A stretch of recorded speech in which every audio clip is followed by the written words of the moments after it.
24 Audi A3 cabin air filter. You want to pull it out, open the glove box up. Now having a flathead screwdriver is going to help you because you're going to need to push this tab down to unlock this door and push this tab up to unlock this door here. They're pretty stiff, especially this one up here is pretty hard to get to. You're going to need to push these down.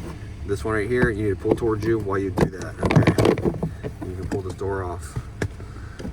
This door here, it folds down, okay? And this is where these clips are at. Now these are pretty stiff also, so if we just push down on it here, having a screwdriver is going to help. Push down on it, kind of pull towards you. There's 3 of these things.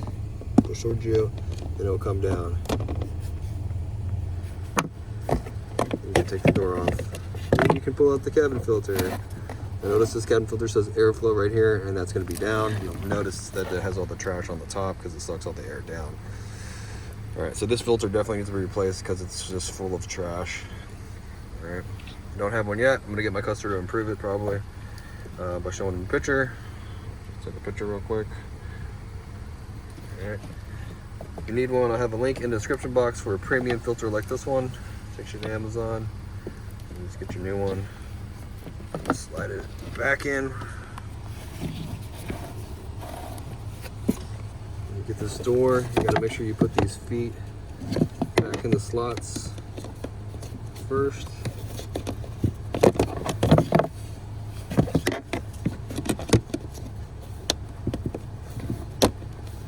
Like that. Close and lock it. And this door can be a pretty big pain to put back on. You need to put the left side in first. Just lock it in like that. It can be kind of difficult over there. It doesn't want to go back a lot of times. But that's pretty much it. Well, I hope the video was helpful. If it was, if you could support the channel by hitting subscribe, hitting the like button, and leave me a comment down below if you have any questions. I'll also have that link in the comment box. Thanks for watching.